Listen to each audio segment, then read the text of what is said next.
आणि ही थेट दृश्य आपण पाहतोय। पंतप्रधान नरेंद्र मोदी 3 दिवस ध्यान साधना आता इथे करणार आहेत। पंतप्रधान नरेंद्र मोदी कन्याकुमारीमध्ये दाखल झाले आहेत। आज प्रचार संपलेला आहे। 7व्या टप्प्याचा देखील 1 जूनला मतदान होणार आहे आणि त्यानंतर आपली प्रचार सभा संपल्यानंतर पंतप्रधान नरेंद्र मोदी कन्याकुमारीमध्ये आता दाखल झाले आहेत। भगवती अम्मान मंदिरामध्ये नरेंद्र मोदी पूजा करतायत। 3 दिवस ते या ठिकाणी ध्यानधारणा करणार आहेत।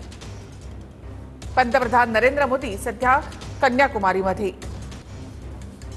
भगवती अम्मान मंदिरामध्ये सध्या पंतप्रधान नरेंद्र मोदी पूजा करताना